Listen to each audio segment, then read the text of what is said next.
আসসালামু আলাইকুম। গত কয়েক মাস যাবত অ্যারাউন্ড ৫০,০০০ টাকা বাজেটের মধ্যে কোনো স্মার্টফোন রেকমেন্ড করার মতোই দেখছি না গ্যালাক্সি S21 FE বাদ দিয়ে। S21 FE অলমোস্ট প্রায় ১.৫-২ বছর হয়ে গেছে সেই ফোনটা এখনকার সময় ৫০,০০০ টাকা বাজেটের মধ্যে রেকমেন্ড কেনই বা করতে হচ্ছে? কেননা S22 FE বাজেটের মধ্যে লঞ্চ হয়নি। OnePlus-এর ফোনগুলো চাইলেও রেকমেন্ড করা যাচ্ছে না গ্রিন লাইন ইস্যুর কারণে। অ্যান্ড অনার সহ পিক্সেলের যতগুলো ফোন এই দামের মধ্যে রয়েছে, পিক্সেল 7a কিংবা 7, সেই ফোনগুলো চাইলেও রেকমেন্ড করা যায় না, কেননা দাম বিবেচনায় ওই ফোনগুলো মোটেও আপ টু দ্য মার্ক মনেই হয় না। বাট ফাইনালি অ্যারাউন্ড ৫০,০০০ টাকার নিচের দামের মধ্যে এইরকম একটা ফোন পাওয়া যাচ্ছে বাংলাদেশের মধ্যে আনঅফিসিয়াল মার্কেটের মধ্যে, যেটা কিনা অ্যাকচুয়ালি রেকমেন্ড করার মতো ফোন। যারা কিনা S21 FE নিতে চাচ্ছে না তাদের জন্য, যারা কিনা OnePlus-এর একটা ফোন কিনতে চাচ্ছিল তাদের জন্য, ইভেন যারা কিনা এই বাজেট ক্যাটাগরির মধ্যে পারফরমেন্স স্ক্রিন থেকে একটা হেভি লোডেড ফোন চায় তাদের জন্য এটা একটা বেস্ট ডিল এখনকার সময় iQOO Neo 7 Pro। একটা জিনিস শুরুতেই নোট করার মতো বিষয়, এরকম না যে এই ফোনটা শুধুমাত্র 15-20 দিন আগেই লঞ্চ হয়েছে, না, অ্যাকচুয়ালি 3 থেকে 4 মাসেরও উপরের সময় ইন্ডিয়ান মার্কেটের মধ্যে এটা লঞ্চ হয়েছে। অ্যান্ড ওভারঅল যারা কিনা ইউজার রয়েছে তাদের এক্সপিরিয়েন্স জানার পর এরকমই বোঝা যাচ্ছে যে এই ফোনটার মধ্যে এখন পর্যন্ত মেজর কোনো ইস্যুজ নাই। যে ফোন ওভারহিট হয়ে যাওয়ার বিষয়টা, ডিসপ্লের মধ্যে গ্রিন লাইন ইস্যু, ওইটা সেটা নানান ধরনের প্রবলেম থাকে, আপনারা কম বেশি সকলেই জানেন। এগুলো অ্যাকচুয়ালি খুলে বলার মতো বিষয় না। প্রায় প্রত্যেকটা ঝামেলা যে ধরনের জিনিসগুলো আমরা নতুন ফোনের মধ্যে দেখি সেই জিনিসগুলো মোটামুটি কম হওয়ার কারণে অ্যাকচুয়ালি এটা একটা রেকমেন্ডেবল ফোন। আর সেই জন্য এটা রেকমেন্ড করতে হচ্ছে অ্যারাউন্ড ৪৭,০০০ টাকার প্রাইস পয়েন্টের মধ্যে এখনকার সময় কোয়ালকম স্ন্যাপড্রাগনেরই 8+ জেনারেশন 1 প্রসেসর, যা কিনা কম্পিটিটরদের মধ্যে কেউই প্রোভাইড করতেছে না এক্সেপ্ট অন অন্য সব চাইনিজ ব্র্যান্ড লাইক Xiaomi কিংবা পোকো, সেই ধরনের ব্র্যান্ডগুলোকে বাদ রাখলে। হয়তোবা সেম প্রাইস পয়েন্টের মধ্যে স্যামসাং এর পক্ষ থেকে আমরা একটা কাউন্টার হিসাবে এই ধরনের একটা প্রসেসর দিয়ে আসা ফোন দেখতে পারবো, বাট মোটো এই দামের মধ্যে স্যামসাং রাখতেই পারবে না। ওই ফোনটার দাম মিনিমাম ৫৫,০০০ টাকাই হবে, আর এই ফোনটা অ্যারাউন্ড ৪৭,০০০ টাকায় এখন পাওয়া যাচ্ছে। আর আমি গেস করতেছি আগামী 3 থেকে 4 মাসের মধ্যে এই ফোনটা অ্যারাউন্ড ৪২ থেকে ৪০,০০০ এসে পড়বে। যাদের কিনা ওয়েট করা সম্ভব তারা একটু ওয়েট করতে পারেন, বাট এখনকার সময় কিনলেও মোটেও এটা ফেলিয়ে দেওয়ার মতো ডিল না। যেই ধরনের ফোনগুলো এই ফোনটার আশেপাশে দামের মধ্যে এখনকার সময় অ্যাকচুয়ালি পাওয়া যাচ্ছে সেই বিবেচনায়। আর আরও একটা জিনিস শুরুতেই মাথায় রাখা অ্যাকচুয়ালি ভালো, যে এই ফোনটাকে আপনারা এইরকমভাবে ট্রিট করবেন যে এটা একটা ফ্ল্যাগশিপ কিলার ফোন, মোটো ফ্ল্যাগশিপ ফোন না। এইরকম হতে পারে যে সেম প্রাইস পয়েন্টের মধ্যে আপনি একটা সেকেন্ড হ্যান্ড ফোন পেয়ে যেতে পারেন যেটা অ্যাকচুয়ালি ট্রু ফ্ল্যাগশিপ ফোন ছিল,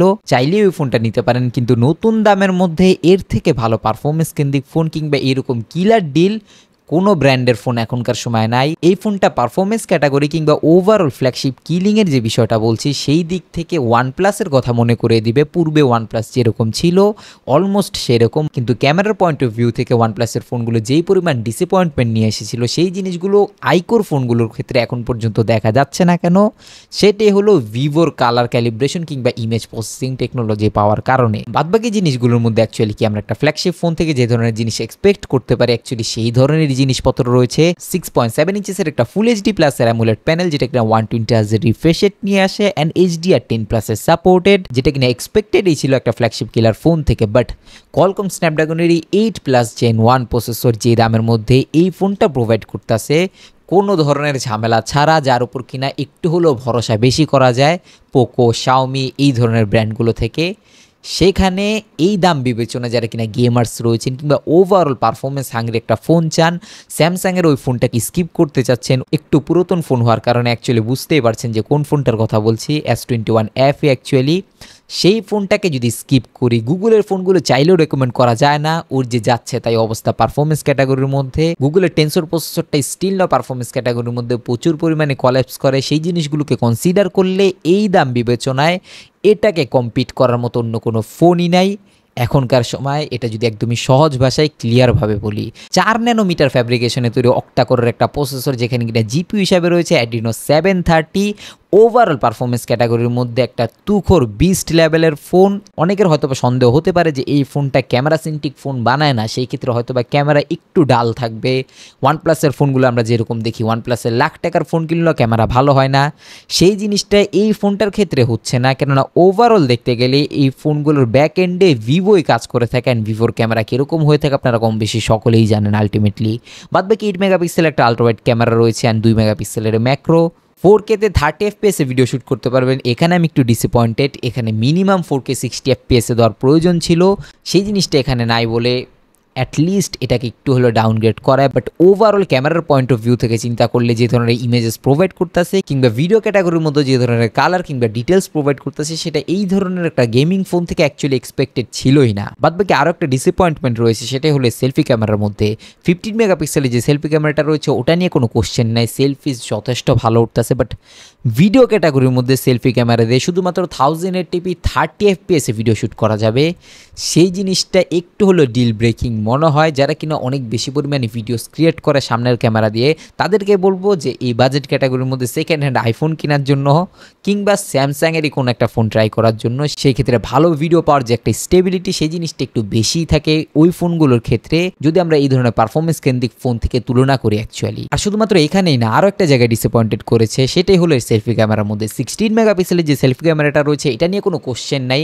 অ্যাকচুয়ালি যথেষ্ট ভালো অ্যান্ড শার্প ইমেজেস পাওয়া যাচ্ছে সেলফিতেও, অ্যান্ড চেহারাও ফর্সা করতেছে যেহেতু ভিভোর কালার ক্যালিব্রেশন ইউজ করতেছে এখানে। বাট শুধুমাত্র 1080p 30 FPS এ ভিডিও শ্যুট করার যে সাপোর্টটা সেটা আমি একদমই মেনে নিতে পারতাছি না এই দাম বিবেচনায়। অনেকেই রয়েছে যারা কিনা একটু বেশি ডিটেলস নিয়ে ভিডিও শ্যুট করতে চায় সামনের ক্যামেরা দিয়ে ইভেন দো, তাদের জন্য বলবো সেকেন্ড হ্যান্ড আইফোন নিতে কিংবা স্যামসাংয়ের কোনো ফোনের দিকে তাকাতে, কেননা ওই ফোনগুলো লম্বা সময় সাস্টেনেবলভাবে ভালো ভিডিওস প্রোভাইড করে, সেটা যেই কোনো পজিশনে হোক না কেন কিংবা যে কোনো এনভায়রনমেন্টে অ্যাকচুয়ালি। বাদবাকি যেহেতু এটা একটা ফ্ল্যাগশিপ কিলার ফোন সেই ক্ষেত্রে স্টেরিও স্পিকার্সের সাপোর্ট তো মাস্ট বি থাকবে, 3.5mm জ্যাকপোর্ট থাকবে না, এটাই স্বাভাবিক ব্যাপার। 5000 mAh একটা অ্যাজ ইউজুয়াল ব্যাটারি রয়েছে, বাট একটা জিনিস অ্যাজ ইউজুয়াল না, সেটাই হলো 120 ওয়াটের ফাস্ট চার্জার, যা কিনা এই বাজেট ক্যাটাগরির মধ্যে স্যামসাং কিংবা অ্যাপেলের থেকে তো পাওয়াই যায় না। এছাড়াও কম্পিটিটর অনেকেই রয়েছে যাদের উপর কিনা রিলাই করা যায় না। সেই ক্ষেত্রে ওভারঅল যারা কিনা একটা পারফরমেন্স হাঙ্গ্রি ফোন চায়, OnePlus-এর একটা বিকল্প চায়, গ্যালাক্সি S21 FE কিনতে চায় না, তাদের জন্য অ্যাকচুয়ালি রেকমেন্ড করার মতো ফোন। অ্যান্ড ক্যামেরার পয়েন্ট অফ ভিউ থেকে ভিডিওস হোক না কেন কিংবা ইমেজেস ভালোই প্রোভাইড করতেছে, এক্সেপ্ট অন 4K-তে 30 FPS এ ভিডিও শ্যুট করার সাপোর্ট থাকলেও 60 FPS এ ভিডিও শ্যুট করার সাপোর্ট নেই এর ব্যাক ক্যামেরা দিয়ে। অ্যান্ড সেলফিতে শুধুমাত্র 1080p-তে ভিডিও শ্যুট করার সাপোর্ট রয়েছে, সেটার জন্য অ্যাকচুয়ালি ডিসঅ্যাপয়েন্টমেন্ট যে এই জন্য যে এই ফোনটা ওভারঅল একটা অলরাউন্ডার ফোন হওয়া সত্ত্বেও স্পেসিফিক কিছু কিছু মানুষের জন্য যারা কিনা অনেক বেশি ভিডিওস ক্রিয়েট করে ফোন দিয়ে, তাদের জন্য চাইলেও হয়তো বা একটু ডিল ব্রেকিং হতে পারে। যদিও বা এটা বড় কোনো ইস্যুজ না, কিন্তু অনেকের জন্য প্রয়োজন হয়, সেই ক্ষেত্রে আপনার উপর ডিপেন্ড করবে। বাট ওভারঅল বলতে গেলে যদি একটা গ্রেট ভ্যালু ফর মানি ডিভাইসেসের কথা বলি, আরামসে 3 থেকে 4 বছর ইউজ করতে যাচ্ছেন যারা কিনা পারফরমেন্স অনেক বেশি চায়, তাদের জন্য এটা একটা রেকমেন্ডেবল ফোন এখনকার সময় অ্যাকচুয়ালি। বাদবাকি নিচে সাবস্ক্রাইব বাটন যদি সাদা থাকে অ্যাজ রিকোয়েস্ট এক ক্লিকে কালো করে বেল আইকনটা কি অল করে দিন। I'll catch you guys in the next video. Allah Hafiz.